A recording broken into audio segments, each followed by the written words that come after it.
안녕하세요. 틈새 전략을 찾는 미국 주식 틈틈이입니다. 오늘은 정말 시장에서 가장 뜨거운 기업 중 하나인 코어웨이브, 티코는 CRWV, 이 기업 하나만 제대로 아주 깊게 파헤쳐보겠습니다. 네, 오늘 이 한 기업을 둘러싸고 정말 여러 이야기가 있죠. 월가의 애널리스트 리포트부터 레딧의 개인 투자자 토론, 또 CEO 인터뷰, 그리고 최근에 있었던 미국 상원 청문회 증언까지 저희가 확보한 모든 자료를 바탕으로 이 CRWV라는 기업의 속사를 한번 낱낱이 들여다보겠습니다. 네, 오늘 저희의 미션은 아주 명확합니다. AI 인프라의 심장이라고까지 불리는데 이 회사가 과연 제2의 엔비디아가 될 폭발적인 잠재력을 가졌는지, 아니면 뭐랄까 언제 터질지 모르는 위험한 부채 위에 쌓아올린 모래성인지 여러분이 직접 판단하실 수 있도록 저희가 양쪽의 논리를 모두 최대한 날카롭게 전달해 드릴게요. 맞습니다. 단순히 정보만 이렇게 나열하는 게 아니고요. 그 정보들 사이에 숨겨진 의미, 그리고 연결고리를 찾아보는 그런 시간이 될 겁니다. 좋습니다. 그럼 바로 본론으로 들어가서 시장이 이렇게 열광하는 이유, 코어웨이브의 긍정적인 측면, 그러니까 불 케이스부터 한번 살펴보죠. 도대체 뭘 하는 회사길래 이렇게까지 뜨거운 건가요? 가장 쉽게 표현하면요. AI 시대의 디지털 부동산 임대업자라고 할 수 있습니다. 디지털 부동산 임대업자요? 네, 오픈 AI나 다른 AI 기업들이 모델을 훈련시키려면 수만 개의 아주 비싼 GPU가 필요하거든요. 근데 이걸 직접 다 사기는 너무 부담스럽잖아요. 코어웨이브는 바로 그 GPU 컴퓨팅 파워를 빌려주는 사업을 하는 거죠. 아, 그러니까 AI 개발에 꼭 필요한 초고성능 슈퍼컴퓨터를 시간 단위로 빌려주는 거네요. 근데 이 회사의 시작이 정말 영화 같더라고요. 2017년에 뉴저지의 한 차고에서 이더리움을 채굴하던 암호화폐 회사였다면서요? 네, 맞습니다. 애틀랜틱 크립토라는 이름이었죠. 아, 그러다가 2018년에 암호화폐 겨울이 찾아와서 시장이 무너지자 창고에 쌓여있던 그 수많은 GPU를 보고 이걸로 다른 사업을 해보자. 한 게 지금의 코어웨이브가 된 겁니다. 와, 위기를 기회로 만든 전형적인 사례네요. 그렇죠. 근데 그 결과가 정말 상상을 초월했죠. 상상을 초월했다는 게 어느 정도 수준인가요? 숫자로 좀 보여주시죠. 제가 듣기로 이 성장세가 정말 비현실적이던데요. 숫자를 보면 정말 입이 벌어질 정도입니다. 그 브라운스톤 리서치 자료에 따르면요. 2022년 매출이 3천만 달러, 네, 3천만 달러, 우리 돈으로 약 400억 원이었어요. 400억 원. 네. 그런데 2023년에는 6억 달러로 20배가 뛰었고 올해 2024년 예상치는 24억 달러. 와. 그리고 내년 2025년에는 무려 80억 달러를 예상하고 있습니다. 80억이요. 잠깐만요. 그럼 3년 만에 매출이 250배가 넘게 뛰는 거네요. 맞습니다. 불과 3년 만에 매출이 250배 이상 뛰는 겁니다. 와, 정말 놀라운데 보통 이렇게 급성장하는 기업들은 수익은 포기하고 일단 몸집부터 불리는 경우가 많잖아요. 코어웨이브도 혹시 적자를 감소하면서 달리고 있는 건가요? 아니면 돈도 잘 벌고 있는 건가요? 아주 좋은 질문입니다. 바로 그 점이 코어웨이브를 더 무섭게 만드는 부분이에요. 추정되는 총 이익률이 85% 수준입니다. 85%요? 네. 우리가 클라우드의 제왕이라고 부르는 마이크로소프트 클라우드 총 이익률이 70% 정도인데 그보다도 훨씬 높은 수익성을 자랑하는 거죠. 와, 단순히 매출만 뻥치기 하는 게 아니라 아주 알짜배기 장사를 하고 있다는 뜻입니다. 아니 어떻게 그게 가능하죠? 뭔가 특별한 비결, 시크릿 소스가 있을 것 같은데요. 바로 AI 칩 시장의 90%를 장악한 엔비디아와의 독특한 파트너십, 소위 엔비디아 어드밴티지에 있습니다. 잠깐만요. 그 엔비디아 어드밴티지라는 게 오히려 엔비디아 족쇄가 될 수도 있는 거 아닌가요? 모든 걸 엔비디아 하나에 거는 전략인데 만약에 AMD나 인텔 AI 칩이 갑자기 성능이 좋아지거나 엔비디아가 정책을 확 바꿔버리면 코어웨이브는 그대로 낙동강 오리알 신세가 되는 거 아니에요? 아주 날카로운 지적이십니다. 사실 그게 바로 저희가 나중에 다룰 베어 케이스의 핵심 중 하나입니다. 하지만 지금 불 케이스 관점에서 보면 이건 단순한 파트너십을 넘어선 전략적 동맹 관계예요. 아마존, 마이크로소프트, 구글 같은 거대 클라우드 기업들은 자체 AI 칩을 개발하면서 엔비디아의 잠재적 경쟁자가 되고 있거든요. 그렇죠. 하지만 코어웨이브는 오직 엔비디아 GPU에만 올인합니다. 아, 그러니까 엔비디아 입장에서는 자신들의 등에 칼을 꽂을 걱정이 없는 가장 믿음직한 핵심 파트너인 셈이군요. 바로 그겁니다. 이게 단순한 비즈니스 관계가 아니에요. 엔비디아는 자신들의 최대 고객이자 경쟁자인 빅테크를 견제하기 위해서 코어웨이브라는 순수 플레이어 챔피언을 전략적으로 키우고 있는 겁니다. 일종의 대리전을 치르게 한다. 네, 그런 셈이죠. 그 대가로 코어웨이브는 엔비디아의 최신, 최고 성능 GPU인 H100이나 H200 같은 칩을 경쟁사보다 먼저 그리고 대량으로 공급받습니다. AI 시장에서 최신 장비를 먼저 확보한다는 건 다른 플레이어들보다 몇 발짝 앞서 나가는 엄청난 경쟁 우위죠. 하지만 이 눈부신 성장세는 마치 최고 속도로 달리는 F1 경주차 같아서 엄청난 양의 연료를 태우고 있단 말이죠. 그 연료가 바로 빛이라는 건데 과연 이 경주차가 결승선에 도달하기 전에 엔진이 터져버릴 위험은 없을까요? 이제 경주차의 계기판에 들어온 경고등, 즉 베어 케이스를 살펴보겠습니다. 네, 이 화려한 성장 뒤의 그림자는 아주 짙습니다. 바로 부채입니다. 레딧의 한 투자자는 2025년 말까지 코어웨이브의 부채가 250억 달러, 우리 돈으로 30조 원이 넘을 수 있고 연간 이자 비용만 10억 달러, 즉 1조 3천억 원에 달할 수 있다고 분석합니다. 1조 원이 넘는 돈을 이자로만 낸다니 정말 엄청나네요. 최근에도 큰 빚을 냈다고 들었습니다. 맞습니다. 마침 저희가 녹음하는 시점 이틀 전인 12월 9일이었죠. 코어웨이브는 22억 5천만 달러, 약 3조 원 규모의 전원사채 발행을 발표했습니다. 공격적인 데이터 센터 확장을 위한 자금을 또다시 빚으로 조달하는 겁니다. 전환사채요? 이게 그냥 채권이랑은 다른 건가요? 주주들한테는 어떤 의미가 있는 거죠? 전원사채라는 건 나중에 정해진 가격으로 주식으로 바꿀 수 있는 권리가 붙은 채권입니다.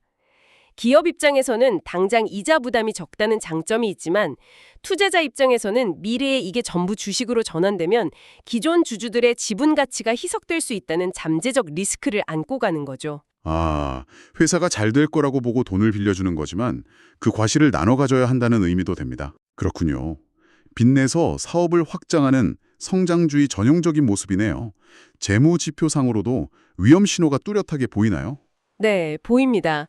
회사의 유동 비율, 그러니까 1년 안에 갚아야 할 빚을 갚을 능력을 보여주는 지표가 약 0.49입니다. 0.49요? 네, 보통 1 미만이면 위험 신호로 보는데 특히 코어웨이브처럼 막대한 GPU를 계속 사들여야 하는, 즉 자본 지출이 큰 기업에게 0.5 미만이라는 수치는 현금 흐름에 약간의 차질만 생겨도 곧바로 유동성 위기로 번질 수 있다는 의미라 시장이 더 민감하게 반응하는 겁니다. 정말 살얼음판을 걷는 기분이네요. 그런데 이 부채 문제 말고도 사업 모델 자체에 근본적인 물음표가 따라붙는다고 하던데요. 그렇습니다. 크게 세 가지 리스크를 더 짚어봐야 합니다. 첫째, GPU 공급망 의존성입니다. 아까 그 엔비디아 이야기. 네, 앞서 말씀드린 엔비디아와의 독점적 관계가 역설적으로 가장 큰 리스크가 될 수 있다는 거죠. 레딧의 한 분석에 따르면 코어웨이브의 폭발적인 성장은 전 세계적인 GPU 부족 현상 덕분이라는 지적이 있습니다. 아, 지금은 다들 GPU를 구하지 못해서 코어웨이브에 몰리지만 만약 2, 3년 뒤에 GPU 공급이 원활해져서 빅테크 기업들이 직접 칩을 대량으로 사들인다면 굳이 코어웨이브를 찾을 이유가 줄어들 수 있다는 거군요. 아, 그러니까 지금의 호황이 공급 부족에 따른 일시적인 현상일 수 있다는 거군요. 두 번째 리스크는 뭔가요? 두 번째는 불안전한 생태계입니다. 아마존의 AWS나 마이크로소프트의 애저와는 달리 코어웨이브는 순수하게 하드웨어, 즉 GPU만 빌려줍니다. 하드웨어만요? 네. 이걸 제대로 활용하려면 기업 내부에 고도의 기술 전문가가 따로 있어야 해서 추가 비용이 발생합니다. AWS처럼 소프트웨어부터 관리 도구까지 다 제공하는 원스톱 서비스가 아니라는 약점이 있는 거죠. 고객이 직접 조립해야 하는 아이케아 가구 같은 느낌이랄까요? 네, 좋은 비유입니다. 마지막 세 번째 리스크는 좀 논란이 있는 부분이더라고요. 회계 정보에 대한 의문이 제기되고 있다고요? 네, 일부 투자자들은 코어웨이브가 GPU 자산의 감가상각 기간을 6년 이상으로 너무 길게 잡고 있다는 점을 지적합니다. 6년이요? 네, AI 칩 기술 발전 속도를 생각하면 2, 3년만 지나도 구형이 되는데 감가상각 기간을 이렇게 길게 잡으면 회계상 비용이 적게 인식되면서 단기 이익이 부풀려져 보일 수 있다는 의혹입니다. 아, 실제보다 더 건강하게 보이게 만드는 그렇죠. 일종의 회계적 착시가 아니냐는 비판이죠. 정말 양날의 검이네요. 폭발적인 성장성과 치명적인 리스크가 이렇게 극명하게 공존하는 기업도 오랜만에 보는 것 같습니다. 자, 그렇다면 이런 상황을 전문가 집단인 월가와 미국의 정책을 결정하는 워싱턴에서는 어떻게 보고 있을까요? 먼저 월가의 평가는 어떤가요? 월가의 시선도 정확히 둘로 나뉩니다. 전반적인 컨센서스는 매수, 그러니까 moderate buy 의견이고요. 평균 목표 주가는 약 128달러로 현재 주가 대비 40에서 50%의 상승 여력이 있다고 봅니다. 하지만 이건 그야말로 평균의 함정입니다. 평균의 함정이라뇨. 속을 들여다보면 의견이 극명하게 갈린다는 뜻이군요. 구체적으로 어떤 논리로 갈리는 건가요? 그렇습니다. 예를 들어서 아거스 리서치 같은 곳은 목표 주가 200달러라는 아주 낙관적인 전망을 제시합니다. 200단어요? 네, 이들의 핵심 논리는 AI 시장 자체가 우리가 상상하는 것보다 훨씬 더 커질 것이고 코어 위브는 이 시장에서 유일한 GPU 전문 순수 플레이어이기 때문에 결국 시장의 승자가 되거나 아니면 빅테크의 엄청난 가격에 인수될 것이라는 겁니다. 반면에 비관적인 쪽은요? 반면 HSBC나 DA 데이비슨 같은 곳은 30달러대의 비관적인 목표 주가를 유지하고 있습니다. 200달러와 30달러라니 거의 7배 차이네요. 비관론자들의 핵심 근거는 뭔가요? 이들은 지금의 높은 이익률이 GPU 공급 부족에 따른 일시적인 현상이며 곧 경쟁이 치열해지면서 마진이 급격히 하락할 것이라고 봅니다. 그리고 지금의 막대한 부채가 결국 회사의 발목을 잡을 것이라는 아주 현실적인 분석에 기반하고 있죠. 그렇군요. 그만큼 이 기업의 미래에 대한 불확실성이 크다는 방증입니다. 월가의 평가가 이렇게 극단적으로 나뉘는 가운데 최근에는 워싱턴 정계에서도 코어 위브를 주목하기 시작했다면서요. 미국 상원청문회의 이야기가 아주 흥미롭던데요. 네, 이건 정말 중요한 포인트입니다. 최근 코어위브의 CEO인 마이클 인트레이터가 오픈 AI의 샘 알트만, AMD의 리사 수 같은 IT 업계의 거물들과 함께 미국 상원 청문회의 증인으로 섰습니다. 한낱 스타트업으로 시작한 회사의 CEO가 그 자리에 섰다는 게 어떤 의미를 가지는 건가요? 이는 코어위브가 더 이상 단순한 기업이 아니라 AI 패권 경쟁에서 미국의 중요한 전력적 자산으로 인식되고 있다는 강력한 증거입니다. 국가 안보 차원에서 그렇죠. 국가 안보와 직결된 기업으로 위상이 격상된 거죠. 청문회 분위기는 어땠나요?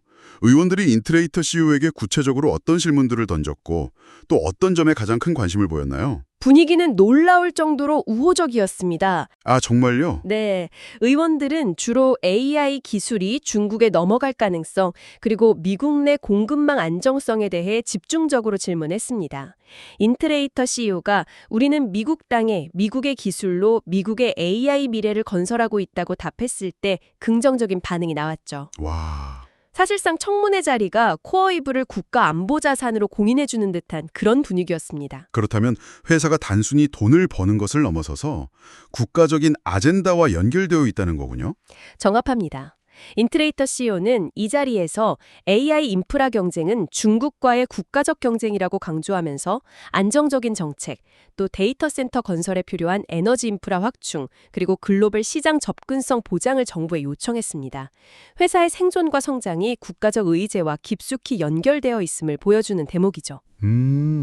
이건 회사가 혹시라도 위기에 처했을 때 정부가 전략적 자산이라는 이유로 어떤 형태로든 지원에 나설 수도 있다는 기대를 갖게 합니다. 정말 흥미냈네요. 한 기업의 운명이 국가의 미래 전략과 맞물려 돌아가고 있다니. 자, 그럼 오늘 나눈 이야기를 정리해 보겠습니다.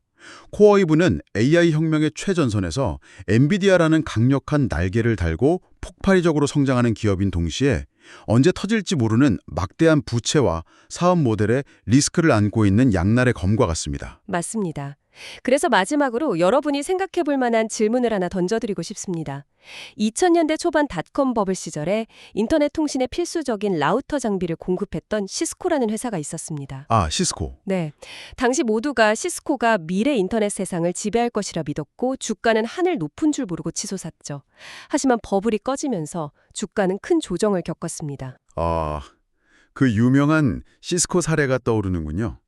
시스코의 문제가 인터넷이 가짜였다는 게 아니라 시스코의 고객이었던 수많은 닷컴 기업들이 망해버렸다는 점이었죠. 바로 그 점입니다. 그렇다면 질문은 이것입니다. 여러분은 코어위브의 미래를 어떻게 보시나요? AI 시대의 필수 인프라를 제공하며 클라우드 시장의 거인, 아마존 웹서비스, AWS처럼 성장할까요? 아니면 닷컴 버블의 시스코처럼 시대의 광풍 속에서 과대평가된 기업으로 기록될까요? 어쩌면 핵심은 코어위브의 고객들이 미래의 구글과 아마존이 될 것인가, 아니면 쓰러져갈 닷컴 기업들일 것인가에 달려 있을지도 모릅니다. 여러분의 날카로운 의견이 궁금합니다. 제2의 엔비디아일까요? 아니면 위험한 거품일까요? 댓글로 여러분의 자유로운 생각을 남겨주세요. 지금까지 틈틈이였습니다. 감사합니다.